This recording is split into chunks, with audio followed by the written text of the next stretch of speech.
Bon, bah ça fait 5 mois que je bosse sur le dernier Empereur. Voilà. Et c'est quoi ça? Ça c'est notre intro.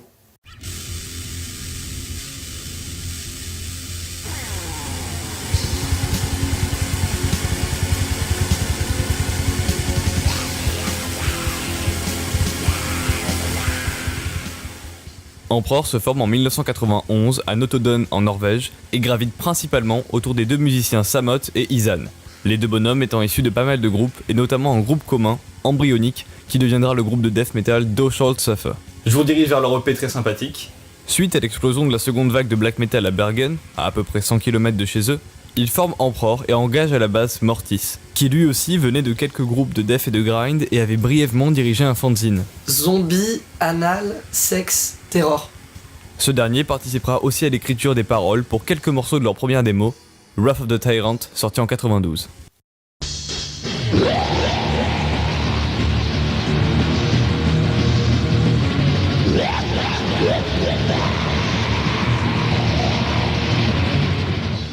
Toujours pas de progrès dans l'enregistrement, non? Cette démo est plutôt importante, car elle contient beaucoup de morceaux et d'ébauches que l'on retrouvera plus tard dans la discographie du groupe sous une forme un peu plus évoluée. On est ici face à un pur mélange d'influences telles que la première vague, le death metal ou encore les pionniers norvégiens. Cette démo sera aussi le premier vrai contact entre Emperor et la scène de Bergen, notamment parce qu'elle sera vendue au Helvet, le magasin de Ronimus, qui est aussi l'endroit où ils feront la rencontre de Faust, qui viendra s'occuper des fûts pour que Samot se consacre pleinement à son instrument principal qui est la guitare. Évidemment, s'il y a un élément important de la musique d'Emperor, ce sont les synthés, dont on reparlera plus tard car ils ne sont ici présents que sur le morceau d'intro, notamment à cause des restrictions techniques d'enregistrement. En décembre de la même année, Emperor sort son premier EP éponyme chez Candlelight Records, tout nouveau label dirigé par Lee Barrett, ex-bassiste de Extreme Noise Terror, auquel Ronimus avait conseillé le groupe. Bon, en fait, il voulait juste les tester chez un plus petit label que le sien avant de les engager, mais du coup, il s'est un peu fait voler.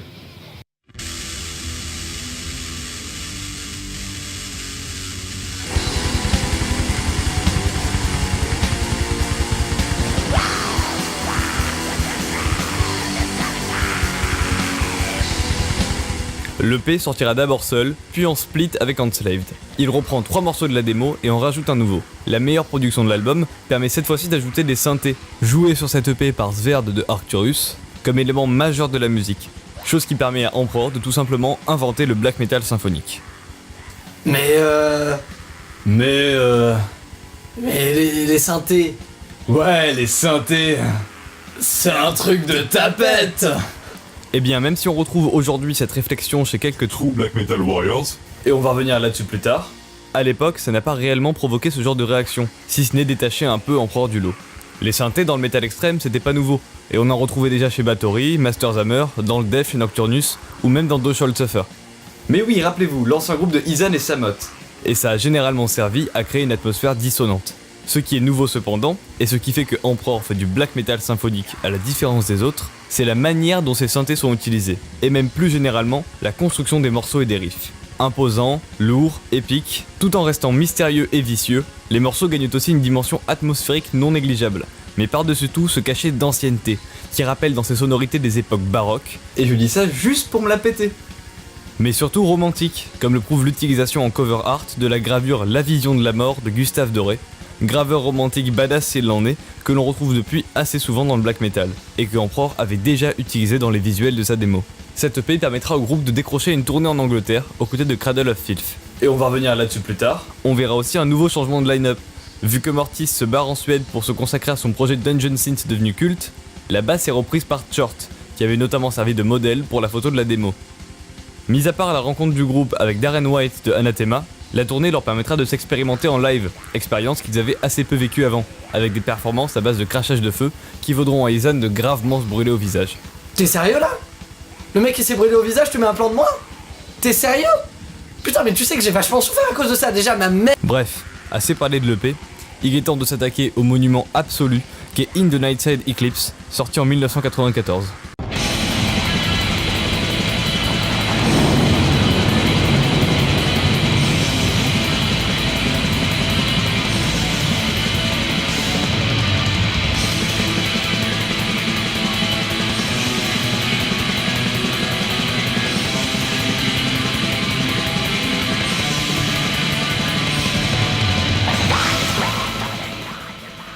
Le voilà, l'album, l'édifice qui installa une bonne fois pour toutes le Black Sympho et en inspira toute sa descendance, tout en fixant l'inégalable objectif qu'est cette œuvre.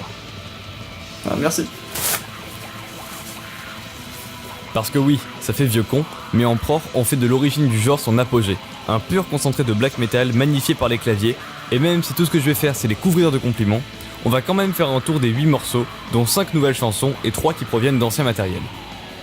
L'album s'ouvre sur une mystérieuse intro qui boucle pendant 1 minute, avant de se laisser déchaîner mon morceau préféré, Into the Infinity of Thoughts. Morceau qui témoigne de toutes les qualités de l'album, atmosphérique, crade, caverneux et mystérieux. On observera une belle diversité dans le jeu de la batterie, ce qui les dote dans le paysage black metal, ainsi qu'un magnifique talent dans la composition qui reste maîtrisé et ne tombe pas dans la démonstration technique, et pourtant vu leur niveau, ils pourraient se le permettre. Cette habileté dans le dosage s'observe aussi avec les synthés, car l'album esquive 2 des plus gros biais qui me font détester certains albums de Black Sympho. Le black metal assaisonné de 2 touches de synthé, et l'opulente et obscène orgie de couches de chœurs synthétiques. Et je rappelle qu'ils avaient entre 19 et 20 ans, et que Izan avait 17 ans lors de la composition de certains morceaux. The Burning Shadows of Silence, Toward the Pantheon et Beyond the Great Vast Forest, qui est une nouvelle version de My Empire's Doom qu'on trouvait déjà sur la démo, vise quant à elle beaucoup plus le côté sombre et démoniaque, à grands coups de descente de gamme et de rythmique effrénée. Cosmic Keys to My Creation and Times et The Majesty of the Night Sky sont bien plus cosmiques et glaciales, traduisant exactement notre sentiment lorsque l'on survole le sombre paysage de cette magnifique cover signée Necrolord, artiste très influent dans le milieu et qui a illustré un bon nombre de perles noires. Cette cover représente d'ailleurs Minas Morgul. On parlera un jour de l'influence de Tolkien. Et on y retrouve aussi la mort de l'EP. L'album se clôt sur les supracultes I Am the Black Wizards et Ino a Satana, que l'on ne présente plus, véritables hymnes noirs concluant l'album dans un pinacle de sombre majesté. Donc maintenant, vous foncez l'écouter. Cette fois-ci, le groupe ne partira pas défendre l'album en tournée, et ce, dû à une réduction drastique du line-up. Short quitte le groupe pour ressusciter son ancien projet Green Carnation, il bossera aussi pour Carpathian Forest et Satyricon, tandis que Faust est condamné à 14 ans de prison pour meurtre. On détaillera pas ça ici, vous pouvez facilement vous informer sur cette affaire. Dis plutôt que t'avais la flemme. Et que Samot prend 16 mois pour avoir aidé Vargvikernes dans certains incendies d'église. No way. Laissant donc Izan tout seul. Celui-ci part en quête d'un nouveau bassiste avec qui répéter en la personne de Halver, ainsi que d'un nouveau batteur. Beaucoup de batteurs influents passeront à l'essai, notamment Elhammer, Frost, Grimm et Eric Lancelot. Mais c'est Trim Thorson, qui venait de quitter Enslaved, qui fut choisi, notamment car il était pleinement disponible, tous les autres étant dans des groupes. Durant cette période, Samot, sorti de prison, participera aussi à pas mal de sorties importantes. Il sera bassiste sur l'EP Constellation de Arcturus, la promo 94 et Pentagramme de Gorgoroth, ainsi que bassiste et guitariste sur The Shadow Throne de Satyricon. Ce tout nouveau line-up va amener Emperor à faire un changement d'ambiance musicale, moins ténébreuse et mystérieuse, mais plus puissante et grandiloquente. Ils essaient donc ce line-up avec l'EP Révérence, contenant le morceau In Longing Spirit, composé en 92 et donc plus old school, Opus à Satana, une version néoclassique entièrement au synthé de Ino à Satana, mais surtout The Loss and Curse of Reverence, qui, en plus d'avoir un magnifique clip,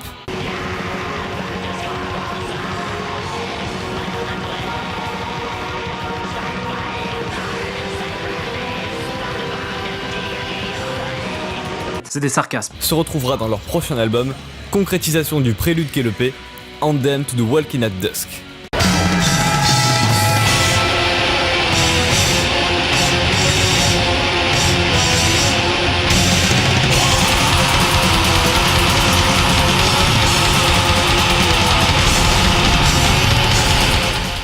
Bon, cette fois-ci, on arrête de déconner et on embrasse complètement la musique savante. En effet, cet album a totalement un air de poème symphonique sauce black metal, avec ses riffs acérés et son chant glacial.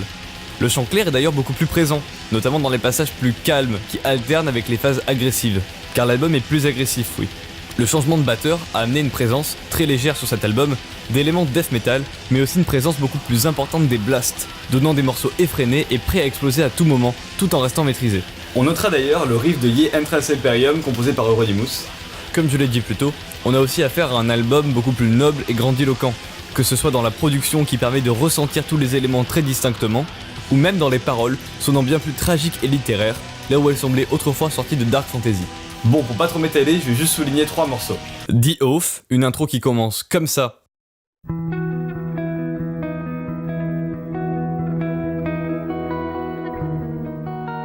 Et arrive ici.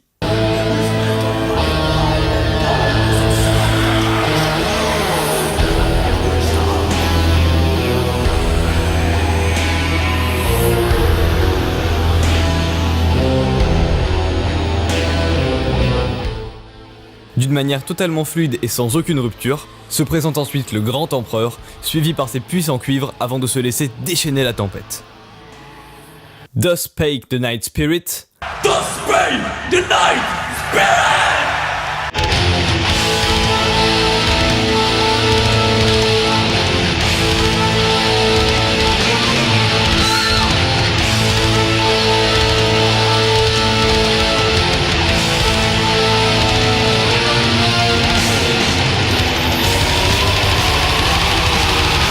Mon titre préféré, majestueux, lourd et terriblement imposant, mais par-dessus tout, cette fin. Sing with me!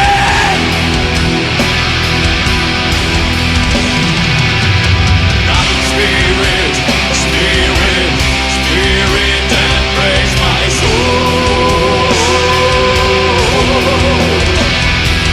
Night spirit, spirit, spirit, embrace my soul. Night spirit, spirit, spirit, embrace my soul. Night spirit, spirit, spirit, embrace my soul.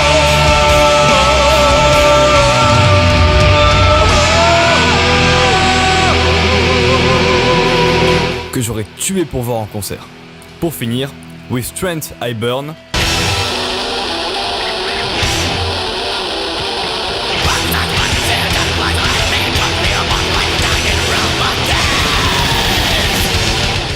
Épopée colossale s'étendant sur 8 minutes où nous suivons Izan dans son ultime plongée dans les obscurs tréfonds. Ok, j'en fais un peu des caisses. Ah, et aussi,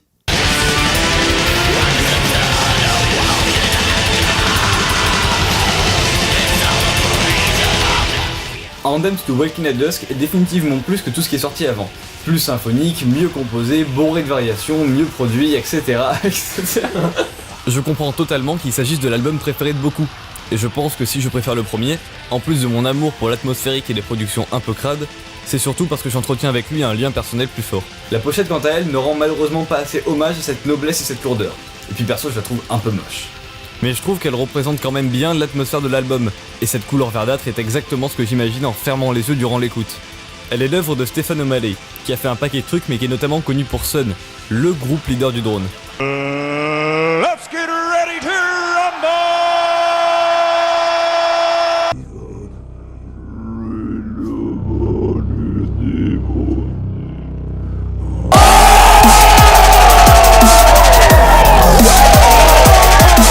Vous voyez de quoi on veut parler. Il s'agit d'un collage de gravure de Gustave Doré sur une photo de Simon Marsden. Par contre pour le VR, c'est juste qu'il adorait fumer de la weed et qu'il trouvait que Emperor c'était psychédélique. Come on, let's get high. Let's get high. Come on, let's get high. Let's get high. All my ladies. Stephen se chargera aussi des deux prochaines pochettes sur lesquelles je ne m'attarderai pas parce qu'on sort du contexte temporel et puis que c'est plus trop du black. Mais bon, vite fait. Nonus Equilibrium est un album beaucoup plus orienté dev technique. Bon, il reste du black, qui a beaucoup déçu à sa sortie. Et c'est normal, tout le monde s'attendait à un autre chef-d'œuvre de type symphonique. Cependant, il est pas mauvais non plus, et perso, j'aime beaucoup Curse You All Men. Prometheus, quant à lui, est un album de métal progressif assez perché, mais bien plus fouillé et personnel pour Izan, qui a composé seul l'album, et qui continuera d'ailleurs sur cette voie jusqu'aujourd'hui avec son projet solo. Le groupe se séparera à l'issue de cet album. Les membres voulant évoluer dans des directions trop différentes, ils préféreront conserver cette image de Emperor. Maintenant qu'on a parlé de l'histoire du groupe, il est temps de parler de deux sujets. Tout d'abord, celui du untrue black metal, mouvement qui s'est caractérisé par une rupture dans les codes établis par les pionniers, qui n'ont eux-mêmes pas hésité à les briser, et qui compte à cette époque en Norvège des groupes comme Emperor, parce que le synthé, C'est un truc de tapette! mais aussi Arcturus ou encore Ulver. C'est un domaine vraiment passionnant mais aussi très vaste, et c'est pour ça que je vous redirige vers cette vidéo de Two Guys One TV qui fait carrément le taf. Ensuite, celui qui, fut un temps à créer la polémique, la démocratisation du black metal et donc le mainstream black metal. Parce que oui, tout comme le métal symphonique a été pour beaucoup une introduction au métal, Je connais beaucoup de gens qui écoutent tout sauf du métal et qui adorent Nightwish. le black sympho a servi pour beaucoup d'introductions au genre. Et si vous vous y connaissez un peu, vous voyez où je veux en venir. Alors perso ça me touche pas trop parce que j'ai découvert ni le métal ni le black par la voix symphonique. Mais force est de constater que parmi tous les descendants de l'empereur, ce sont bien ces deux-là qui font gueuler le plus de Jean-Michel Vestapatch. On a des groupes qui, au même moment où la scène norvégienne commençait à s'exporter, ont balancé une forme de black metal bien plus accessible, et qui, contrairement à Emperor qui mélangeait son black avec des influences symphoniques, ont pris le métal symphonique pour y ajouter des gimmicks de black metal. Non, je suis pas chiant. Cette accessibilité leur a permis de signer chez des gros labels, et, à coup de grandes productions, de clips hauts en couleur et de visuels racoleurs, oui je pense à toi Cradle, éléments assez contraires au black metal, ont permis à beaucoup de Dylan, 13 ans, de se la jouer à grands coups de pullover Cradle of Filth. C'est marrant comme on peut tout discréditer avec le mot pullover. T'as froid à la chatte, mais un pull en verre. Ajoutez à ça des albums de qualité de composition discutable chez Dimmu Borgir, ainsi qu'une très mauvaise phase chez Cradle, et en plus, Jean-Michel a des arguments légitimes pour venir leur cracher dessus. Bon, de nos jours, cette haine envers les deux groupes a quasiment disparu, notamment suite au dernier album de Cradle of Filth qui s'est avéré de bonne facture, et aussi au silence radio de Dimmu Borgir depuis presque 7 ans, qui fait qu'on les a quasiment oubliés. Et évidemment que ces groupes ne sont pas si mauvais que ça. Bon, perso c'est pas trop des groupes qui me parlent, mais Cradle of Filth a fait de très bons albums, et même si Dimmu Borgir je trouve ça assez pauvre, j'apprécie pas mal For All Tid et Stormblast. C'est juste qu'il est amusant de voir à quel point des gars qui se la jouent gros bonhomme, satanistes et nihilistes peuvent se mettre à pleurer dès qu'on prend leur black metal à eux pour en faire quelque chose de plus mainstream. Et ce qui est arrivé à Cradle et Dimmu Borgir est arrivé et arrivera encore à tous les groupes qui expérimentent des trucs ou commencent à avoir du succès, et même ceux qui font autorité. Voilà, c'est la fin de la chronique.